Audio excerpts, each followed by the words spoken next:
Welcome to the new episode of All That Jazz. I'm your host Matthias, and I have with me Amanda Darch. Welcome to the podcast. Thank you for having me. It's really great. It's exciting.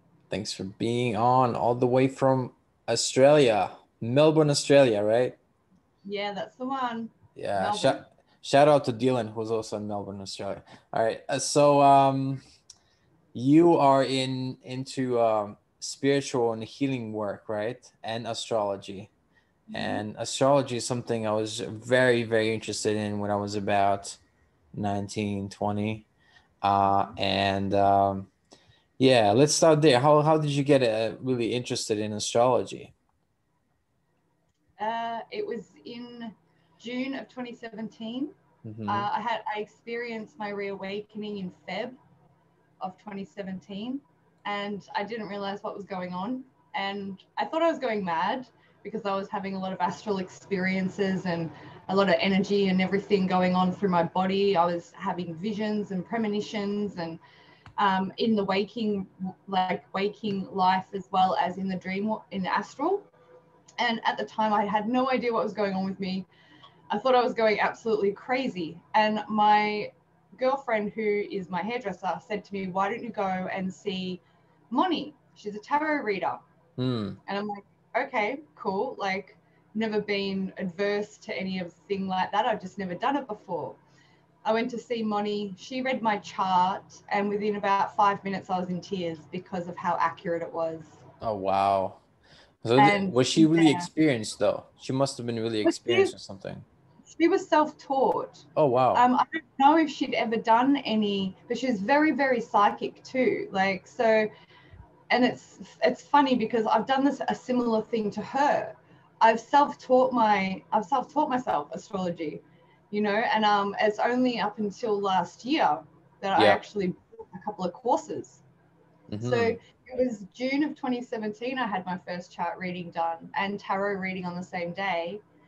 And at the end of this, or in the middle of this reading, like crying, like because of how accurate it was, and she's like, "Darling, you need healing." And so we all like, she gave me the number of a Reiki healer.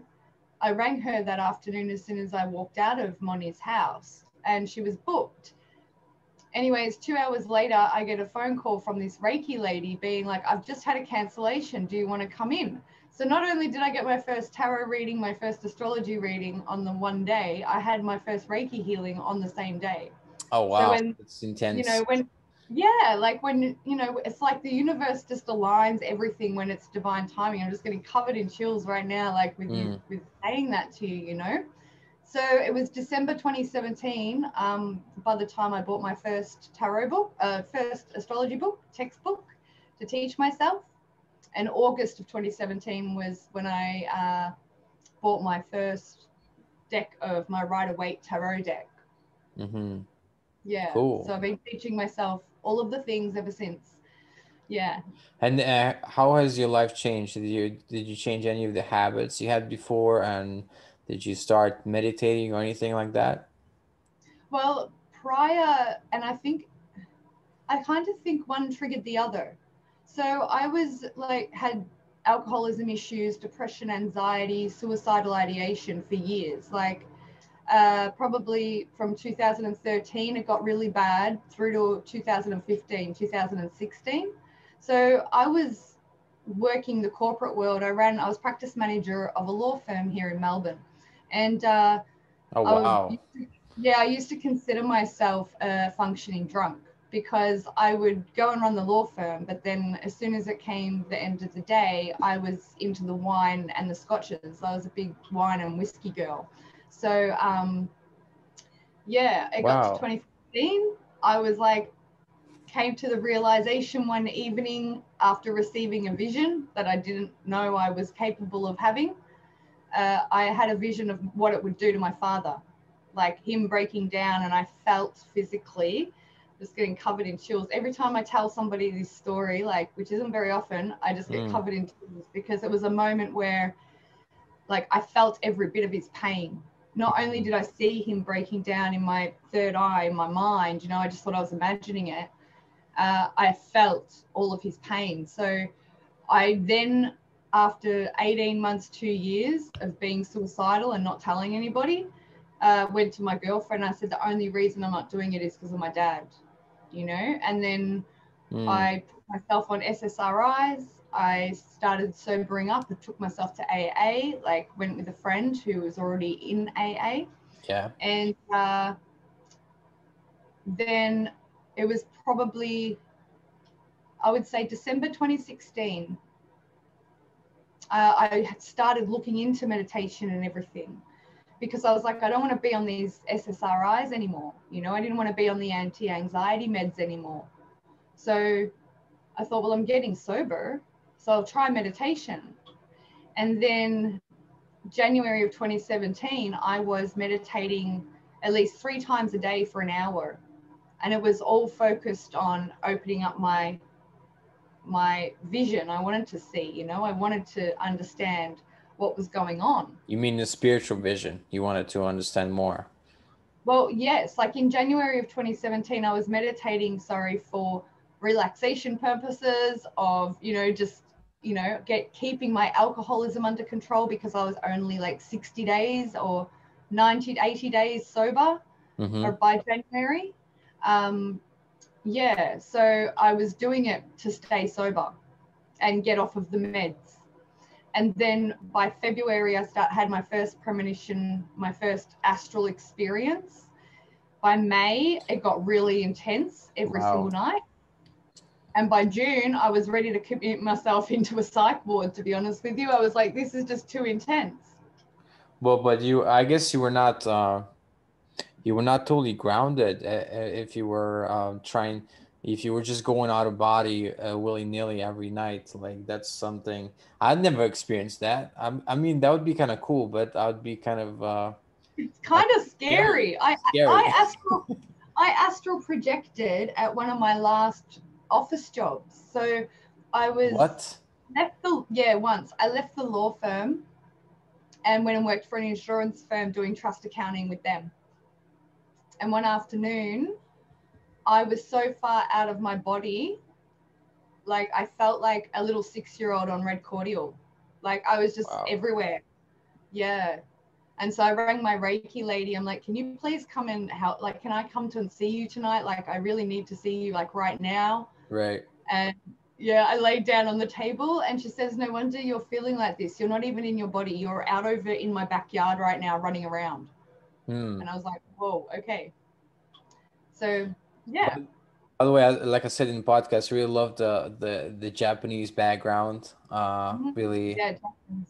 really, I think I need something like that here. It would bring out more the light in me. Maybe I don't know. Yeah.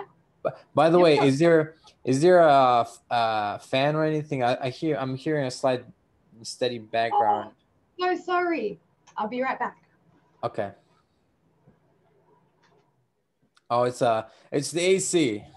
We're gonna keep It's that. the heater because it's cold. It's cold here in Melbourne right now. It's getting really cold. icy. Oh, is it fixing to be winter basically, right? Yeah. So like the evenings have been really, really damp. Like the air. So sorry about that. No, everyone. no worries. I've tried to take it out of the recordings before. It's quite difficult. Yeah, but the way I run this, I keep it organic, so I'm probably not gonna cut this. Let this keep. Yeah, so, I don't like editing stuff out either. Yeah, I mean, it comes across more naturally. So, how did you find Reiki when you started Reiki? Like, what was your experience with it? Being a receiver of Reiki for probably, I would say maybe 8 months, 10 months before I went and got my certificate. Okay. I still remember the very first time I ever had a Reiki because I walked out of the lady's house in June of 2017. I remember walking out of her house and feeling the ground underneath my feet. And it was like such a surreal feeling. I'm like, I can feel the ground through my shoes under my feet right now. Like that's so bizarre to me. Like that's how impactful it was. And it was so, so powerful each time going, because of, I guess, the vessel was ready, you know, the vessel was ready to receive the energy as well.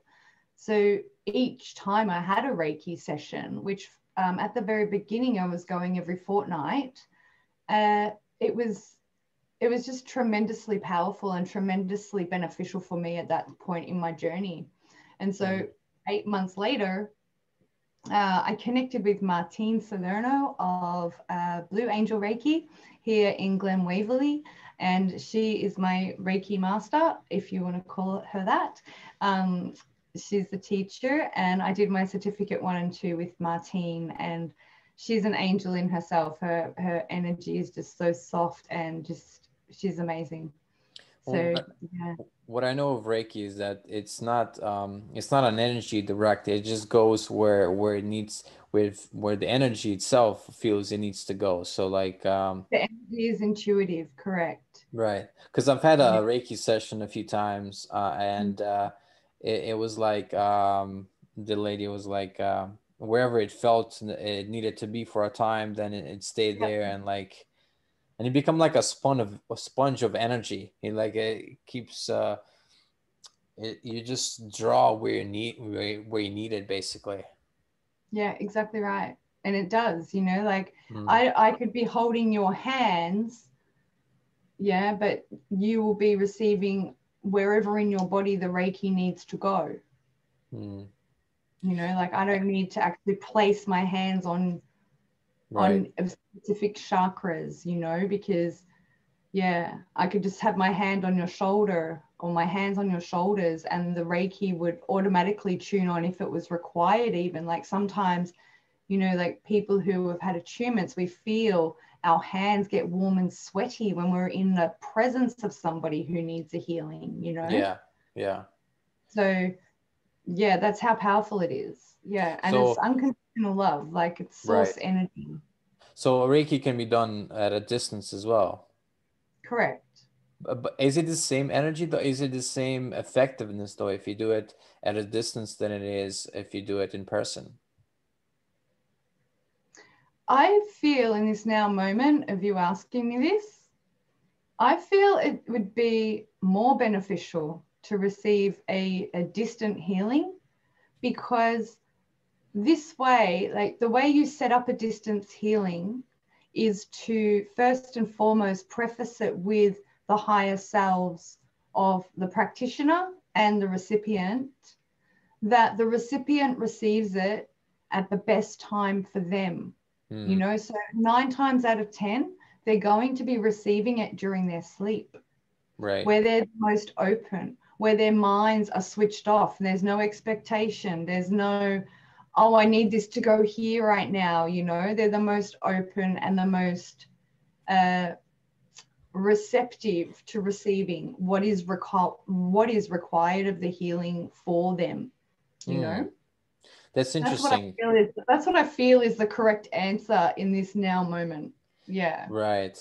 Maybe because and things have changed because of the whole COVID lockdowns and all, and I think people are more open to, or maybe prefer in some ways to have a long distance healing session than before, Yeah, like 2 years ago.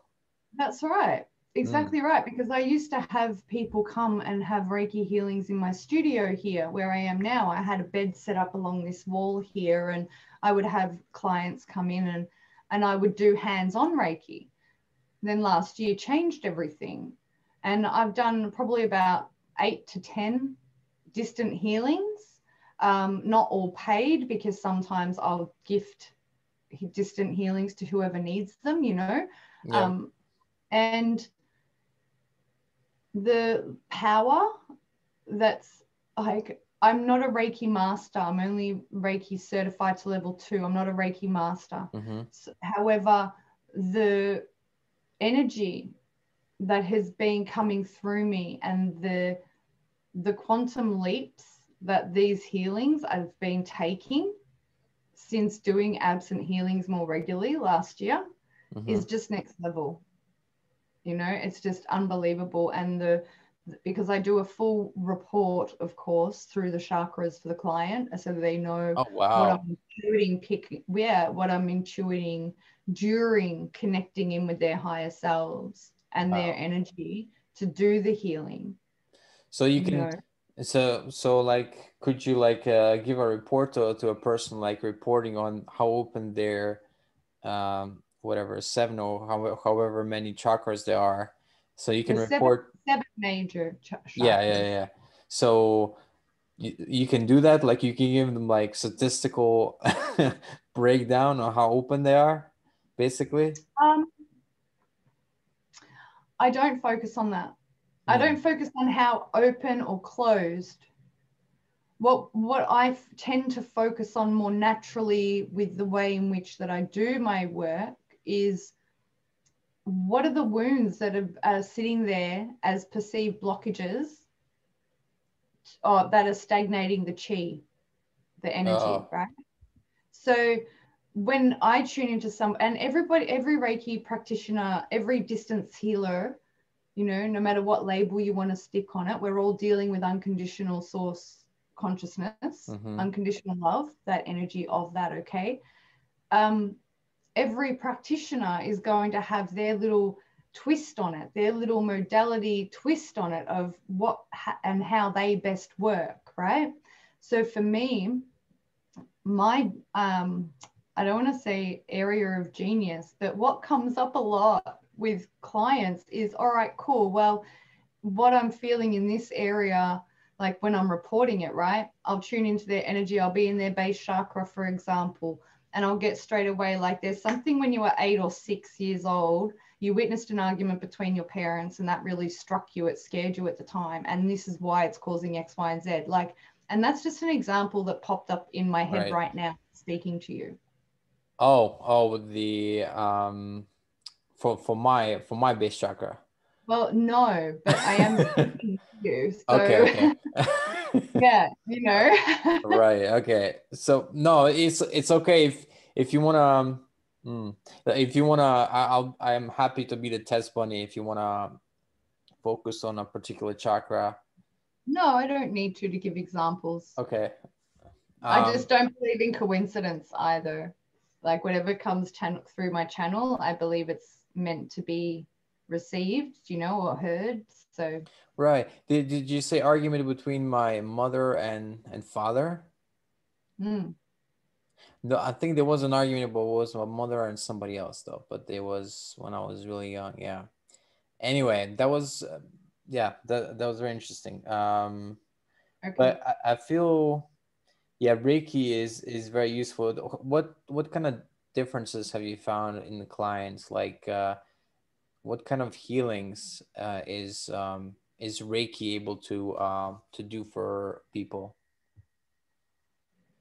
Well, because we're each a quantum reflection of one another, right? This is a Hmm. hologram. So I have a lot of men and women coming to me with like alcohol issues because that's something I've healed in myself. Like self-confidence issues because that's something I've had to work through myself. Yeah. Um, Anxiety, depression, suicidal ideation, apathy, feeling lost, feeling like they don't know what they're meant to be doing in this life. Oh yeah, let's focus on that. That's a big one. So I sometimes feel like that as well. So I can really relate. Like what is because I feel like in the part of the psyche about purpose, I think that's very important in people's lives. And that's if you don't have a purpose, I think your life is not as full and it's kind of it can hinder you in a lot of ways. Well, yes, it can, Hmm. but it all depends on what definition you want to place on purpose. Some people are born to be stay-at-home mum and dads. Yeah. Yeah, yeah. Some people, you know, like, so it depends on how grand a vision you have for your life, you know. And with North Node in Taurus, what I'm feeling is to say to you that, you know, with a North Node in Taurus, that's the Dharma of a North Node in Taurus is to realize that they don't need anybody to complete them. they don't need somebody else in relationship to complete them. And I feel that this is bleeding over because I know that your sun and moon are in Libra. Okay. And, Now we're talking and astrology already. Okay, that's cool. well, that's the thing with me. I'm not, it can't be pragmatic because everything is interconnected. Yes, this is pragmatic to me. I can't cut distinctions. I'm not Saturnian ruled. I can't cut things into little nice pretty segments. You get everything all at once. Yeah. So yeah, for all of you who don't know, the astrology is very fascinating to me, and I gave her my date of birth and all that, so she knows a little bit about my birth chart. So then okay, let's backtrack a little bit. Because I think the North Node in astrology, it seems to me very important. The South Node, if I understand it correctly, is the past, where you were in the past lifetime. Karma, yes, it's our karma, and it's the lessons and also wounding that we're bringing forward into this incarnation. So if mine is Scorpio, then that means that there was a lot of chaos and or kind of dark stuff in the past lifetime. Is that fair to say? I'm hearing potentially. It will depend on which house you're talking about, though. Oh, I don't know. Because the housing system is another element and variable. Okay. Yeah, to that. But what I'm feeling about South Node in Scorpio, because I'm still studying, like I've only been studying since 2017. And I have to tell you, I'm not even 1/10 of the way into understanding absolutely everything I wish to about astrology. But I can tell you intuitively what I'm feeling about your South Node in Scorpio. Especially, I'm feeling that it's in the 8th house of Scorpio.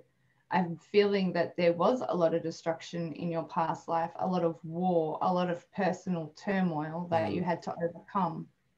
And this is why in this lifetime with a North Node in Taurus, it's giving yourself permission to rely on other people, but not in a codependent way.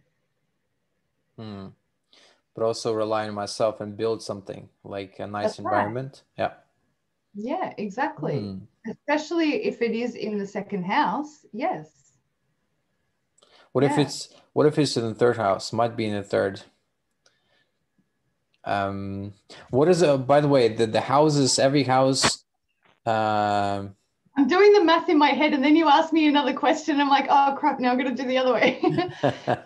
Okay, so go. I'm blank. Okay, go. Ask me. So each house represents something, right? Each house of the 1st, 2nd, 3rd, and it's the same as the zodiac. Right. Aries through Pisces, houses 1 through 12. Right, and the planet, or I mean the sign, means how it works, and the house mean where in your life it works, like that, right? Correct. Okay, at least I remembered something from my time. Right. And the planets show you what is showing up. Yeah. And so very good. I'm impressed. Not many people knew that, even that level of it. Right. Yeah. See, I was quite, and I dabbled from time to time in it, because I thought when the Saturn rising around the time, I was like, I was concerned about where my life was going. So let's talk a little bit about that, because I think a lot of people's life can change, I guess, around the age of 28 to 30, and Saturn rising. Is that what it's called, right? We say Saturn Return. Saturn Return, sorry. Yes, yeah. Yes. Yeah. So what do you think about Saturn Return? Well, from personal experience of having experienced it before I was aware of astrology, it was a monumental fork in the road of which way I was going. I look back to what happened and during my Saturn return. And yeah, I feel having a Saturn return, it gives you a choice. It does give you a choice of, all right, cool. So the first 28 to 30 years, this is what my life has been like. Am I going to keep going this way, or am I going to now, you know, focus on a new direction, or am I going to make better of the situation that I have journeyed through to this point, you know? Because some of us, we are not born successful. That came out wrong, but we are successful before our 30s, you know? And we already have just innately this sense of, I know exactly what I want to do with my life. And then there are others of us who don't have that luxury. We're in our early 30s and we're still like, well, what the hell do I want to do, you know? And Yeah. it's a combination of like our environment up until that point, like, you know, family and friends, and like our lifestyle, and not to mention any trauma or wounding we've experienced. And then you want to layer on top of that, you want to layer on your astrology, and then you want to layer on top of that your human design, which, you know, goes even deeper and deeper again, both of those, into how you function and how your vessel functions, because both human design and astrology are based off one another, or human design, sorry, is based off of astrology. So they work very, very closely interconnected as well. Oh, So wow. it depends. But so Saturn return can, for somebody, be a massive confirmation year of like, yeah, I'm totally on point with what I want to do in my life. This is exactly where I want to be. For other people, it could be the complete opposite. It could be like something that throws them into like a dark night of the soul. And they're like, well, damn, is this what my life's meant to be? Like, shit, you know? And some people are going to fall into the whole, well, what's the point of being here? Other people are going to be like, well, I'm going to change it. Because But one Saturn return is not going to be the same for everyone. right, but let's say you mess up in the first few years after the Saturn return. Does that impact the next 28 to 30 years of your life? Like, does that set a pattern? I love this sort of like, and I'll use the term loosely, judgment. All right, so like, how did you mess up? How did you mess up? Because I like, yes, there are mistakes in this life. Yes, we make accidents. However, are there really any accidents when everything is cumulative on this just soul journey of evolution? You know, we're here to learn. We're here to have the human experience, right? They're only detours. And the detours further add to the wisdom and medicine that we're here to give as a Okay, soul. let me reframe this. So if somebody starts with a detour in Sorry. Saturn return, does that mean that the detour will last a whole 30 years? Or I don't believe so, no. okay, I'm feeling no on that. okay, Yeah, I haven't studied studied it, textbooks studied it, but I'm feeling a no is the okay. answer to that. Because obviously there's not just the Saturn return, there's other influences that can, because I know there's also a thing called the progressive chart, which is dependent on time. And also there's a thing called where this is even more strange to me, like where you are on your birthday and half birthday, that kind of can influence A things as half well. birthday, did you say? Did you Yeah. just say half birthday? Yeah, astrologer told me that it's important. Some astrologer told me it could be important, like when you're, I don't know, when you're 28 and a half, let's exactly and a half, that he was like giving people the good location to be when you're like on your birthday on or the, birthday and a half, I guess. Oh, it sounds to me, I may be wrong, but what that's bringing to mind right now is that that astrologer was focusing on what they call like relocation astrology Yeah, probably. or astrocartography, okay? Because those two practices do take into account your natal chart. right? Of where, you know, this is something actually that I've only just started studying myself in the last 4 or 5 months. So I'm still really green on it, very, very green on it. But so your natal chart for a relocation, when you put it through into like astrocartography, you can see where there are Pluto lines, you can see where there are Jupiter lines, Right. because of the way in which those planets track and orbit across the face of the globe, right?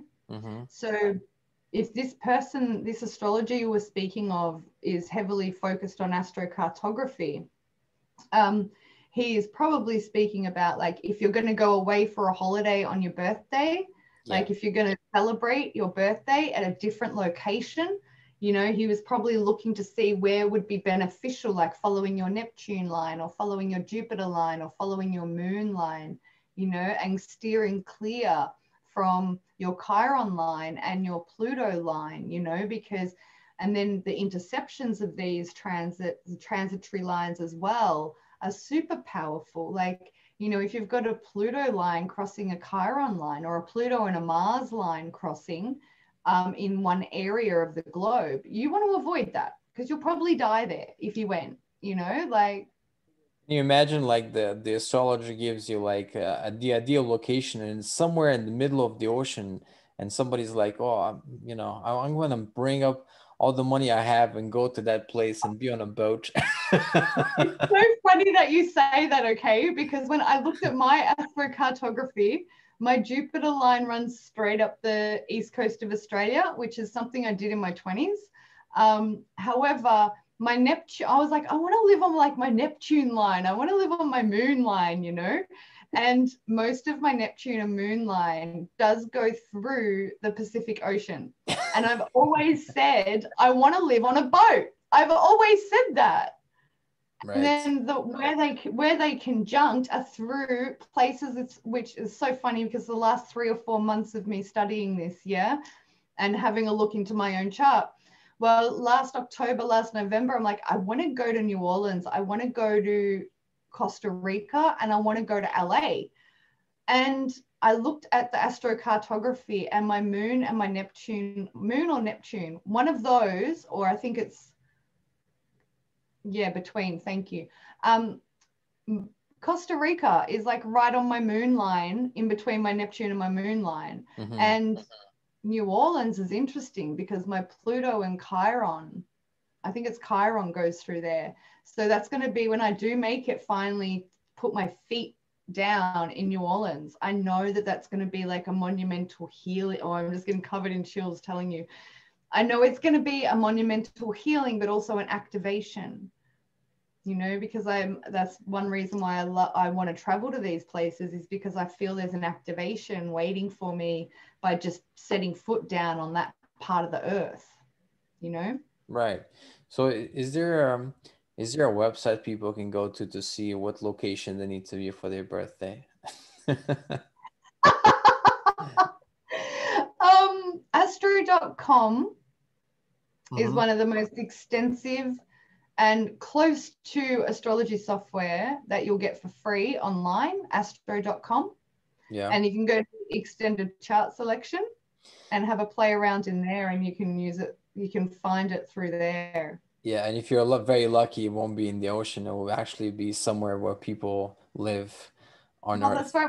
I still plan on having a boat. Like, my dad's a boat builder. I've grown up on the water, fishing and everything since I was a little girl, and I would have no problem at all in living on a cruiser in the middle of the ocean. You know, there's still Wi-Fi out there, I'm sure. Like, you know. Well, there's satellite. Yeah, you could probably get Wi-Fi. Satellite, exactly. That's what I meant. And solar, like set it up with solar. I think it's doable. It's very doable. Yeah, that would be an adventure. Yeah, a big boat, solar boats with Wi-Fi. Yeah, that sounds ideal. The only problem is you ran out of food. Maybe fishing. No, wait, you could fish. Yeah. I can fish. Yeah, I grew up fishing. Yeah. So there you go. It would work out. I want. So you said you worked as a lawyer before?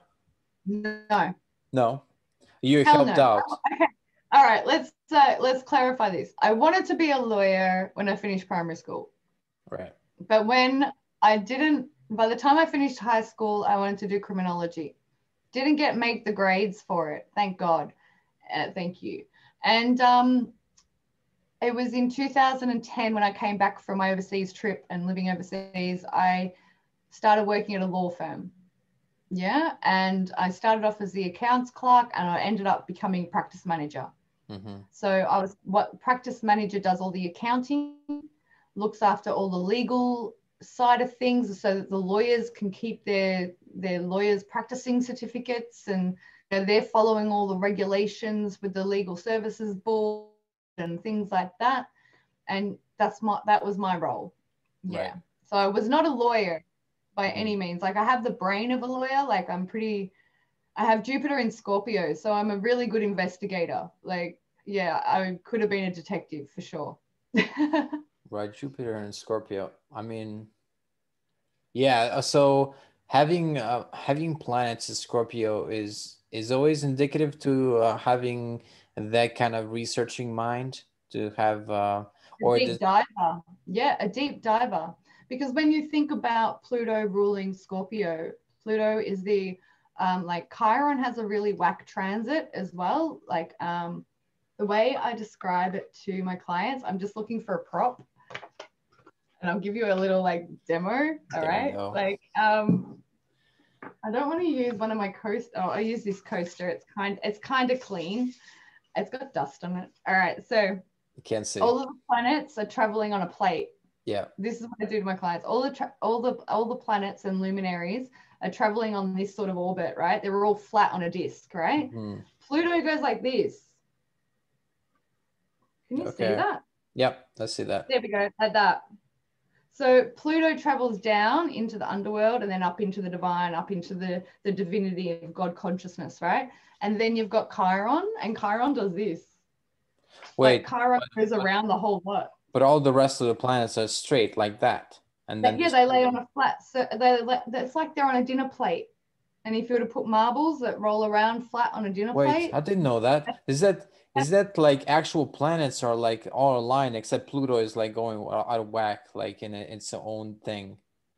well, the planets aren't all in a line, but they're all on the same horizontal axis, okay? And they're all orbiting. If we want to put the sun in the center, Yeah. this you're with me, right? We put the sun in the Yes. center, Yeah. and then everything travels around the sun like that at all different, you know, depending on what planet it is, if it's Mercury or it's the moon or if it's Earth, you know, and then Uranus and Neptune are right way out here, right? Mm-hmm. And Saturn and Venus are in here in the middle somewhere, right? And then you get Pluto that's just like, well, I'm going to do the circle thing, but I want to have a higher look up here. And I also want to have a look from under here. Uh, that's what I meant. Like the others are kind of level in a way, but not that same, obviously. And then Pluto is like going up and down, Yeah. like through. Okay, Yeah. I didn't know that. And I Interesting. really ever since really connecting in with my I call them my shamanic family here because Mm-hmm. like we do sweat lodge and ceremony together, yeah. And ever since connecting in with them in 2018, I've really related Pluto to the shaman's planet because it's like the shaman can go into like the blackest of abysses. They can live in, you know, and they can traverse the darkest shadows, right? And the Mm-hmm. demons that we all have within us. But they can also that we are the true bridges because we can come back up into the divine realms and be just as comfortable in both those worlds, you know? Yeah, I think I have three planets in Scorpio. So my that astrologer that I said, I only had one astrology reader, but that Bog Marks guy, he said even though I'm a double Libra, I think like a Scorpio. He said because I think Mercury, um, Pluto and Scorpio. Venus, Mercury and Pluto are in Scorpio. I think Venus is in Virgo. I don't remember the rest. Maybe Saturn or Jupiter, one of them is in Scorpio. Yeah, I think that's about it. Those three.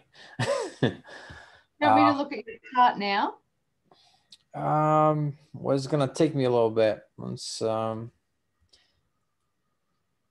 use a site called Cafe Astrology. Ever use the site? I really like it. Astrology, no, don't use that one. Sorry, Why? just personal preference. Oh my gosh, I'm gonna get a complaint letter from them now. No, I'm kidding. Imagine if they see this. Sorry, but I've seen their charts and I was just like, oh my goodness, it's like kindergarten. You've seen their chart and you're like not satisfied. It's not good enough.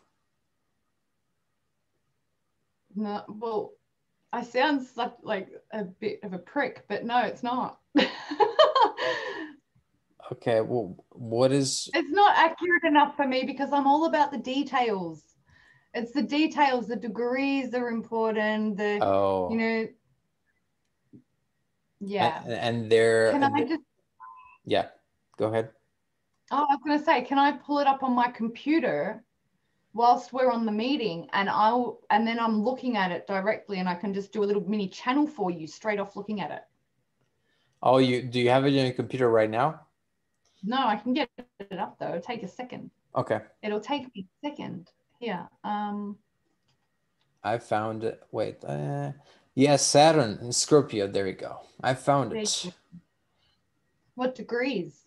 26. Nice. Yeah. That's very good because any planet that is 20 plus degrees, okay, so this is why degrees are important, all right, because they are the deacons, the first 0 to 10, 11 to 20, second deacon, third deacon, okay, so we look at the 0 to 10, we look at that as like the baby, the one that's still got to learn. Oh, really? Yeah, and then when you're looking at the teenage to 20, you're looking at the teenage years. Yeah, it's a level of maturity, yet there's still a level of self-mastery to be acquired. And then when you look at like 20 to 30, right, you're looking at you're innately a master to some level of that planet and that house and that sign of like you can just sort of know, or you just sort of like naturally exude that sort of energy without really even trying.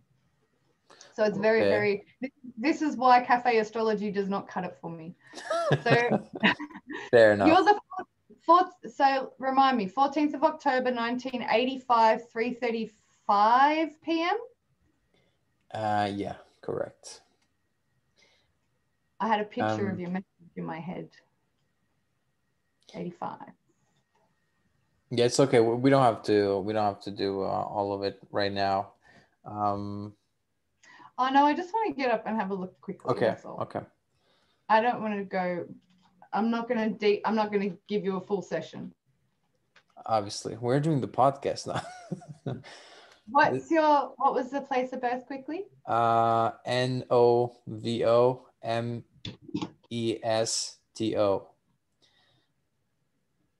Got you. All right, cool. You got so Slovenia? What would you like to speak about before this loads up? So, what is the significance? I guess I kind of know it, but there is they say this masculine and this feminine planets or stuff like so. How is that determined? Like is Scorpio male, like, or what? How do they determine which one is which? Well, you have to take it back to Hermetics. So are you familiar with the Kabbalion at all? And Hermeticism? Nope. Okay, so everything is energy. And there's a positive and negative, right, of each particle. Let's just call it a particle for, to keep it simple. when we look at planets and when we look at energies, the feminine is the negative charge and the masculine is the positive charge. The feminine is the moon, the masculine is the sun. Mm-hmm. Okay. And so when you go throughout the zodiac, and this was in one of my very, very first astrology lessons in 2017. So I should remember this, but I don't, of which way it goes, that it's like positive, negative, positive, negative, positive, negative throughout. Right. All right. And the same with the planets. So you're Okay. saying it's that way with the signs and the same with the planets. Yes. But I'm telling you right now, this was seriously in one of the first one or two astrology lessons that Moni, the lady who gave me my first tarot reading, she taught me. She gave me a couple of lessons, and she was speaking about the positive and negative. And then later that year was when I found the Kabbalion, and I found home when I found that book, because it's amazing. Hermetics is just next level. So Kabbalion is a book talking about astrology from a certain perspective. No, it doesn't speak of astrology per se. However, Hermeticism is, for me, excuse me, it's the basis of our universe and a way of understanding our universe at a different level. Because it speaks of the laws of polarity and the laws of the Hermetic axioms. What's coming to mind right now to give you an example of polarity and the how we self-master using polarity is the love and hate, hot and cold, excitement, anxiety, and we can feel these frequencies because everything's energy and a frequency, right, of sound. So we can feel when we're excited, we can feel when we're in fear. And it's like, so it's to transmute, is to change perspective. It's mental transmutation, right? So when we are speaking of planets and Hermeticism, I use it in a sense of, okay, cool, well, this planet may be in a detrimental spot. So what's the best way in which we can utilize that? Right. What's not speaking of positive thinking or any of that other fluff, serious alchemy. How can we transmute a perceived negative into something that can benefit us, because 9 times out of 10 things we are seeing as negative are really just triggering our ego and triggering our shadow, and we're just like, oh God, no. I have a question about that, because what I've learned through the years on cafe astrology, when looking at other people's charts, because I was curious, is that they assign a value, like if there's a conjunction, they give it like plus value something. Because I understand conjunction, sextile, trine, those are positive aspects. But then there's negative aspects like opposition and square. So what does that mean? If somebody has a lot of squares in their chart, does that mean their life is going to be like one disaster after another, that they're going to have come from a really bad home, or does that just mean that they have more lessons to learn or more opportunities? More opportunities for growth. Okay. Because a square implies a disconnection of the energies. So for example, if you have your sun square your moon, you're most likely going to have a very poor relationship with your mother. Or if your moon is square your Saturn, your parents most likely will have divorced. Right. Or had a very brutal relationship. Yeah, I don't think I Are have you checking your chart right now? Yeah. Sorry. I shouldn't be doing this in the podcast. No, that's okay. I love it. You're like taking notes. You're like, oh, is that me? No. It's very No, it's interesting good. though. I want people to be, I love astrology so much. Mm, And like the last few nights I've been up until 5 a.m. like at the computer researching like Pluto transits and Neptune transits, Uranus transits, because, you know, these planets are so influential and of what's going on in the world right now. yeah. Okay. So I am so passionate about astrology. I freaking love seeing other people geek out on it. Like, you know, it's, for me, it's a divination tool. It's a tool for understanding and growth, you know, and it was a tool that was used for prophecy at its core of like, okay, so the planets, they're never going to change, you know, the planets' orbits, the planets' transits, they're never going to change.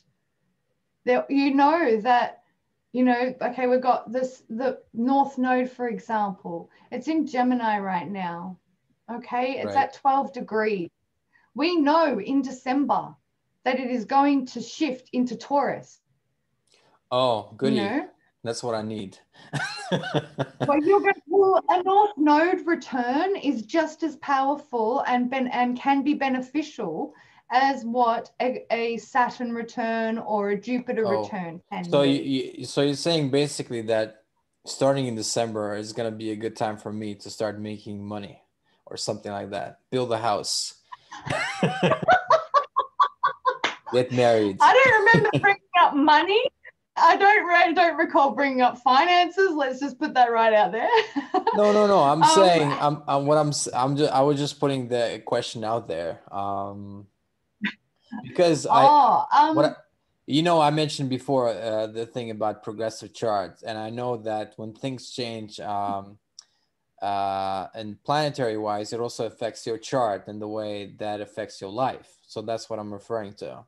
So my question was kind of almost like a joke, but half joke. Like, does that mean I that's a good time for me to start making a lot of money, or you know?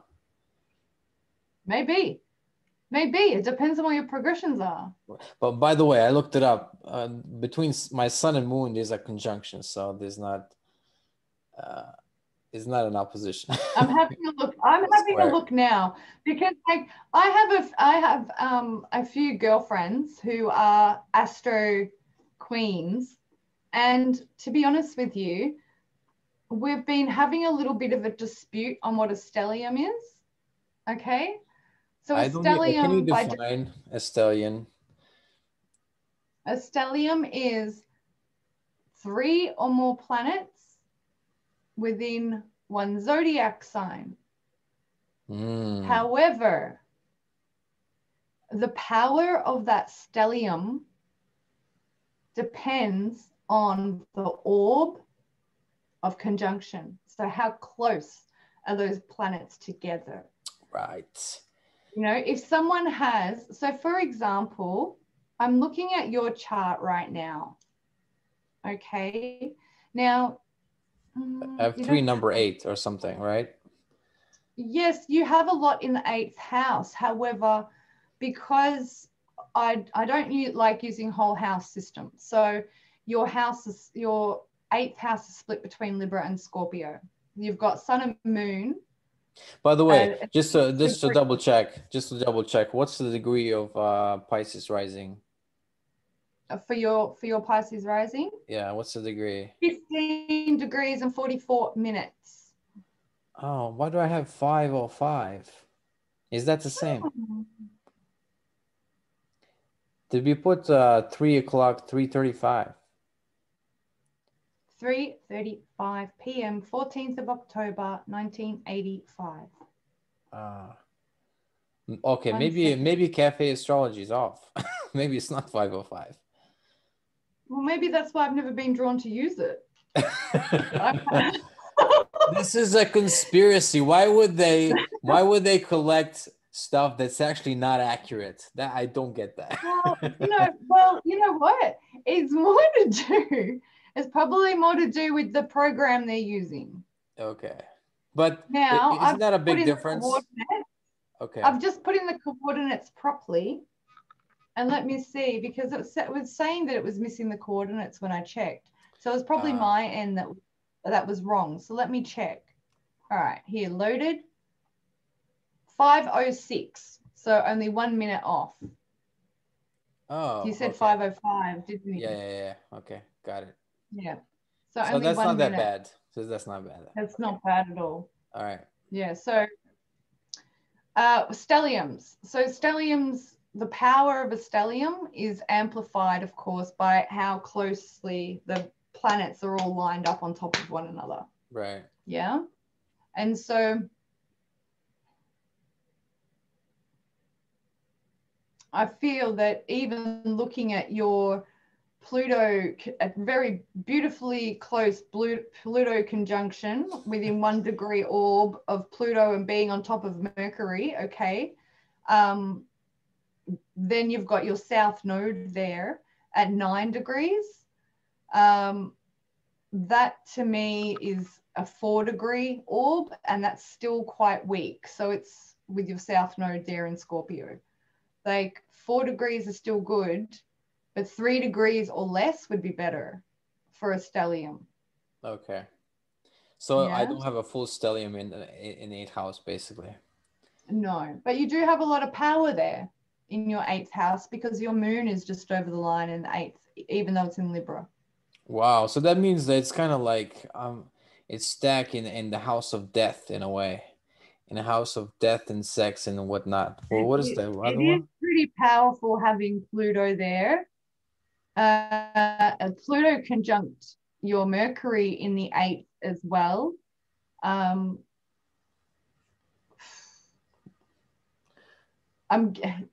might be wrong, okay, but like, did you used to have like severe tantrums as a kid? A little bit. Yeah. Because you're a Pisces rising, okay, your chart ruler is Neptune. Yeah. Okay, so it kind of automatically makes you a bit secretive anyway. Like you don't really, probably took you a long time to have the guts to come on and do a podcast thing where people are looking at your face, right? Sure. It's a big deal. Yeah, it is. Yeah. Yeah. Yeah. So with Mercury conjunct Pluto in the 8th, right? Because Scorpio is kind of a reserved, very, very quiet, observes more than what they say a lot of the time. Yeah. The fact that you've got Mercury and Pluto conjunct, to me, it just says to me that like when you would have erupted, it would have been because you kept quiet for too long with your sun in Libra in the 7th house of not voicing what you needed. Yeah, but I mostly go the other way. I try to not overreact and stuff like that. Yeah. But that's your Libra sun as well. Yeah. That'll be your Libra sun because you don't want to make a scene. You don't want to make waves. Yeah, that's part of it as well. But I also feel like how do I put this? The natal chart doesn't it doesn't tell you directly how it tells you the situation at birth, but one could make let's say spiritual advancement, or they could make wrong choices, let's say. Do you know what I mean? Like the level of consciousness, because I think that's probably the most important thing in the soul in one's life. Me Um, too. And me too. And I consider myself like a hermetic / evolutionary astrologer mhm. because I'm always and because it's just the way that it's just the way that I am. I have Jupiter in Scorpio in the 5th house. So I have this innate ability to just be able to see people's pain points and provide like a good solution to that, or I have my moon in Leo, so I'm able to see what people are great at because I can Mhm. feel it, and I'll be their champion for it. I'll be like, come on, you can do this. Like, this is what you need, right? Mm. So with regards to evolutionary and your question, right? When I look at a chart, I'm looking to things like Chiron. I'm looking to the pain points. Like I'm not a fluffy. I've never been one of those fluffy people who are like this whole rainbows and bloody love and light thing. Like, I'm sorry, but Like That's not reality. right, like they see the midheaven in Sagittarius, and they're like, yeah, you're meant to work on television. You're meant to be, this, because that's Yes. I'm like, let's look at the dark. Let's look at the muck. What do you need to work through in order to become the best version of you? So you want to look at your North Node and you want to look at your Chiron. You want to look at your Chiron first. Like Chiron, oh, me Chiron sounds understanding scary. my Chiron. Mm. Well, Chiron is, in a nutshell, what astrologers term as the unhealable wound. Oh my Okay, goodness. but I don't feel that that is true. I feel that what I feel is that, like, yes, it's an unhealable wound because it's always going to be there. However, with awareness and self-mastery Mm-hmm. and a continuously ascending frequency of consciousness, the trigger and the charge of that trigger is going to become less and less each time, right? Right. Like, I know in myself, after learning about my Chiron, straight away now, I'll feel and I'll hear it. Oh, that's my Chiron wound. And I'll be like, all right, cool. And then I can just let it go. And it's like water off a duck's back. Whereas ages ago, it would have really eat me up and really, you know. So Okay. where's your Chiron again? I didn't I check have that no idea. actually. I have no idea. I don't think I ever checked that. I I, I'm looking I now. probably didn't Oh, your understand it. Chiron is in the third house in Gemini. So communication is that, and what does the third house The mean? third house is ruled by Gemini again. Oh shit. So So, but wait, I'm doing this. Is this my downside? I've started doing the podcast.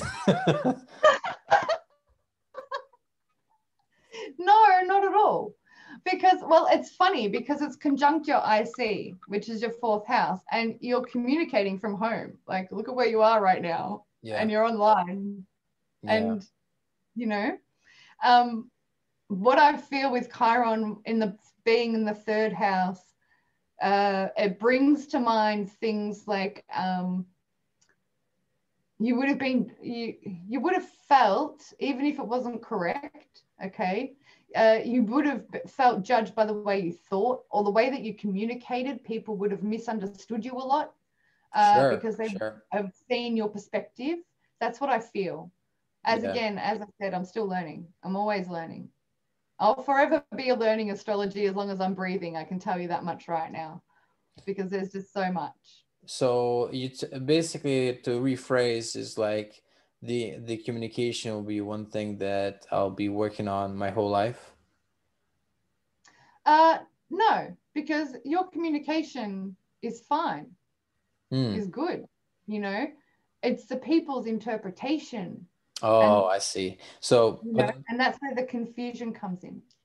oh, I see. So it's not that my communication is bad; it's that sometimes it's taken badly. So, Yes, but does that mean that I'm unaware of the deficiencies in the communication? Is that part of the? it could It's be. Yes, okay. especially because we do have the North Node in Gemini right now.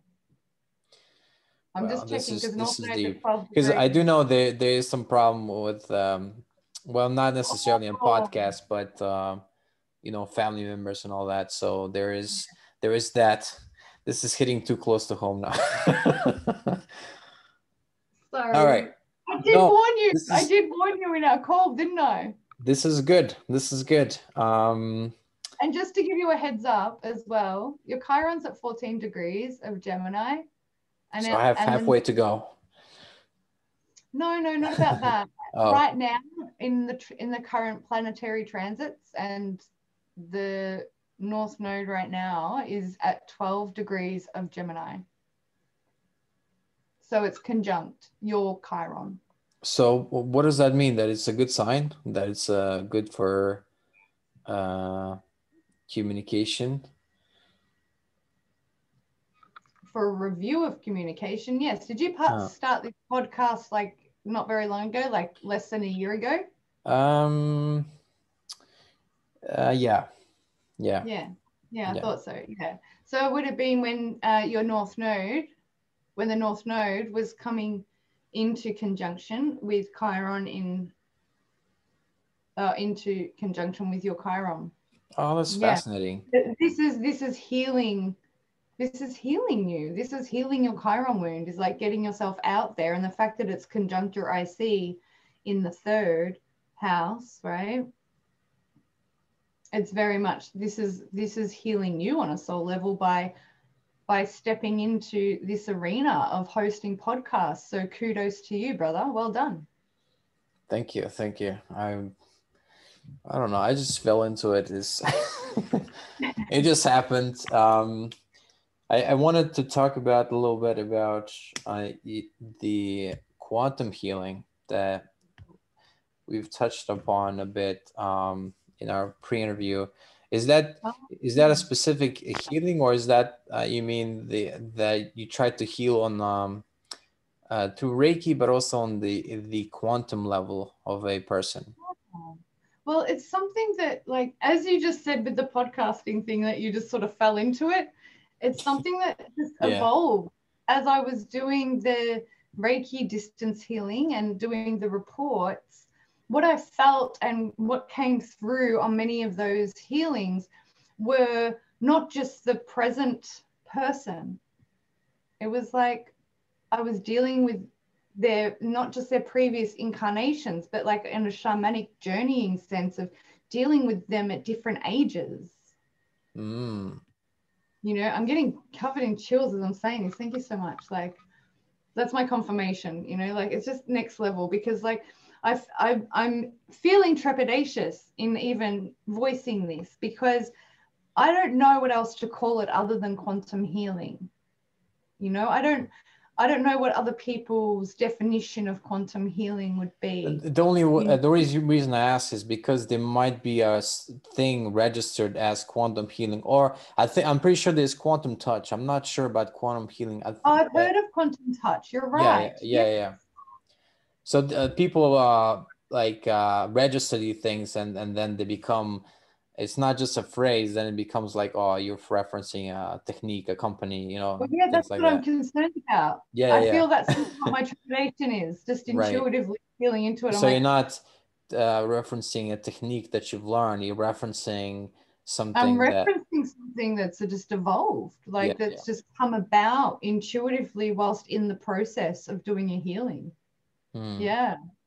And because I am, like, I have sat and I've journeyed with shamanism, and I've had experienced a shamanic rebirth, and in 2018, Hmm. and that was the first time during that rebirth ceremony that I had all these different aspects of myself with me during that ceremony. There was like 15 different me's of all these different ages who were ready to be healed, you Wow. know?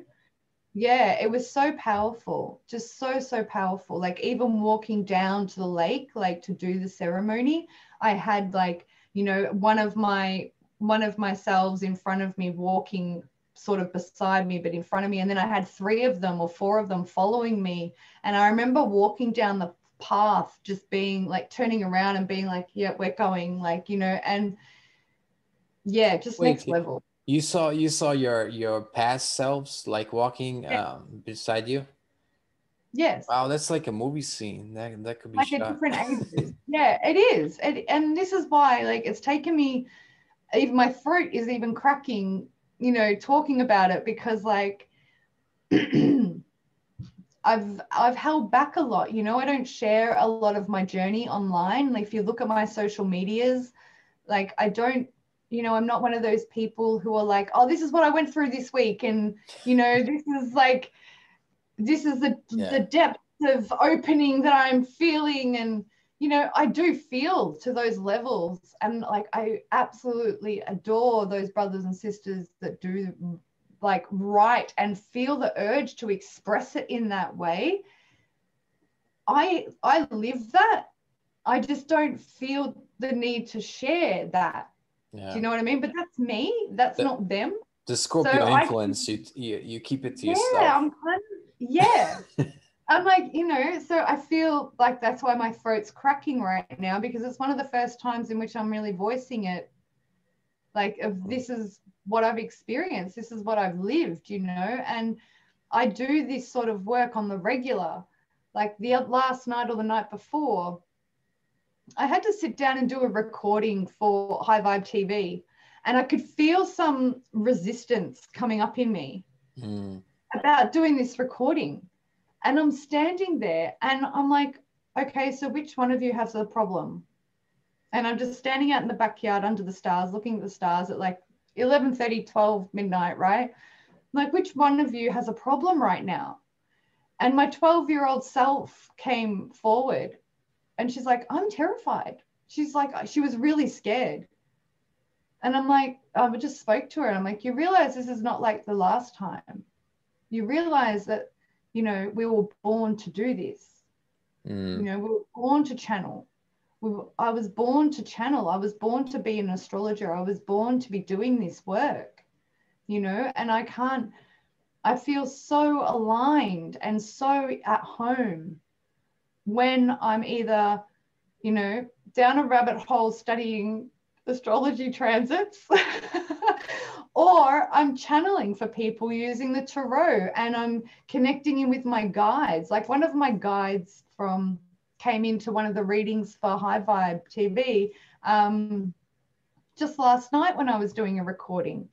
I haven't seen or connected with this guide since 2018. But I had like an old guide that I connected with early in my journey returned to me last night. Right. And you also connect, I notice, or maybe mistaken, but I also use that connection now with some other guides, perhaps. Yes. Yeah. Yeah. Yeah. So there's guides who are of human form, and then there are guides who are of deity, and then guides who are angels. And then I have other, I guess, thank you. They've just stepped forward. So they're my first guides from my other lives, they're telling me now. Do you know of a spiritual teacher called David Hawkins? He's a big influence on me, and he once made a joke that that everybody has a guardian angel. It's just that some of you have pissed him off. I was like,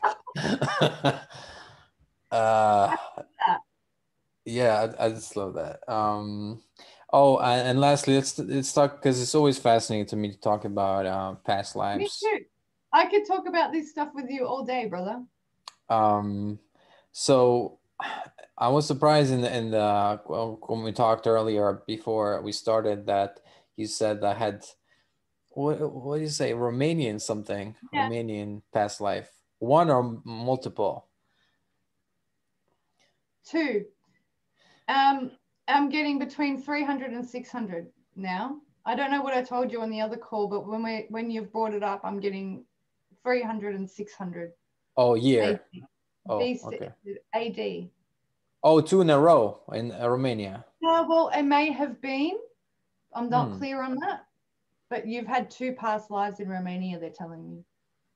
I used there was this friend I have. I had him on a podcast, Alex. He wrote a book and I had him on. But we always used to joke about Romanians. I'd be like, I'm from Romania. I do this and I do. Anyway,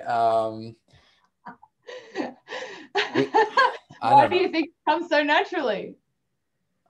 I don't know. Well, it's I come from a Slavic country, so it's not that difficult to imitate that, Although it's similar to Russian in a way, kind of like that imitation.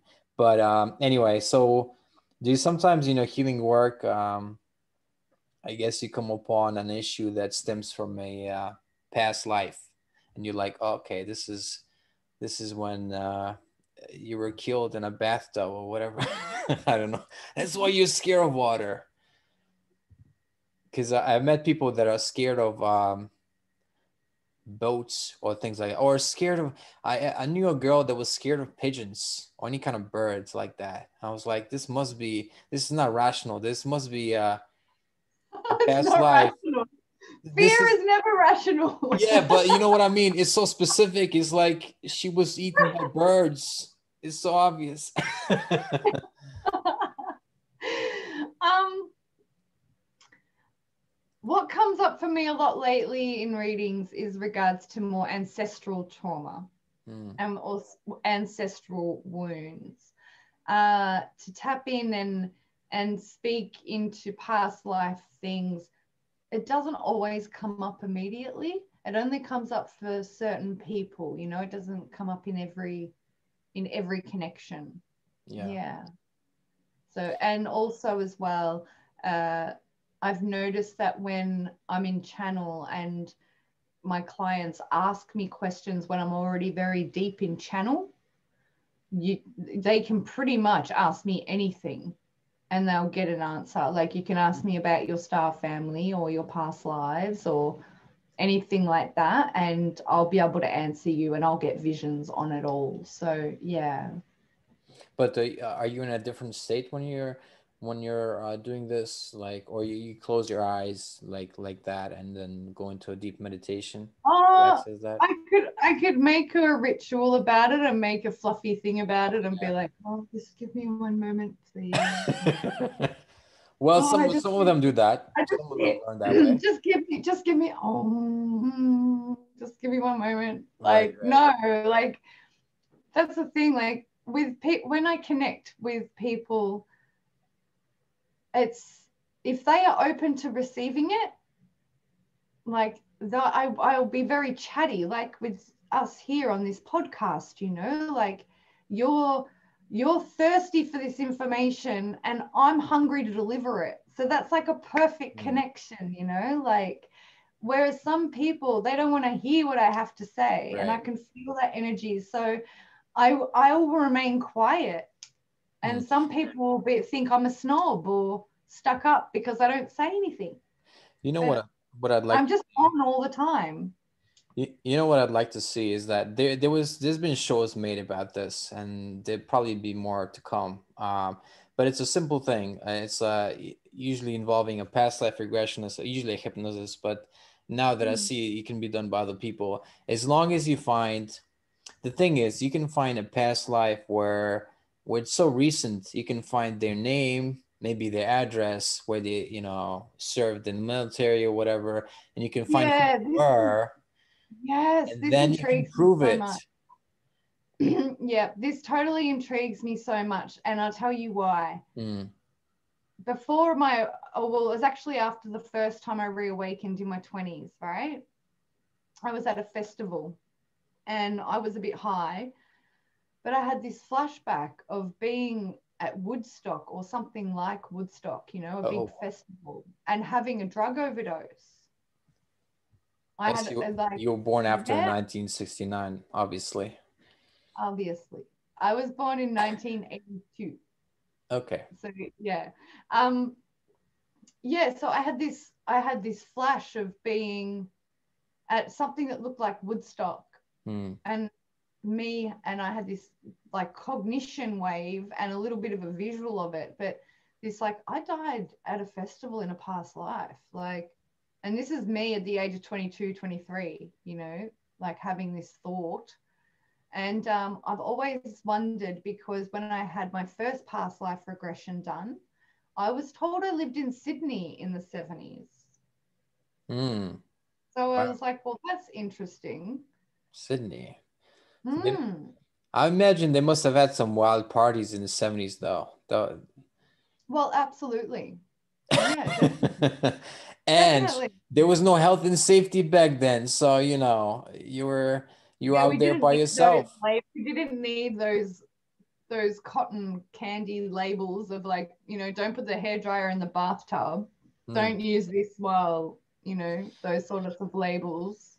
Yeah, it's funny you mentioned Woodstock in passing because my spiritual teacher David Hawkins, he was a psychiatrist in New York, and he was like a volunteer for Woodstock. So he had people that were overdosing and stuff. He was treating people Wow. at Woodstock. Dr. David Hawkins. Yes, David the R. man who speaks Hawkins. of the oh, can't even remember the word now. It's Map of escaping. consciousness, levels of Yes. consciousness. Yeah. And the frequencies of consciousness and the activated heart. And yes, I'm all about that. Like, yeah, I totally. met him. I went to his lectures. He's No way. That's phenomenal. yeah, he was a great man, great soul. So Yeah, his yeah. work's amazing. Hmm. Yeah. Okay. Wow. What else do you feel like we've left out before we close this episode?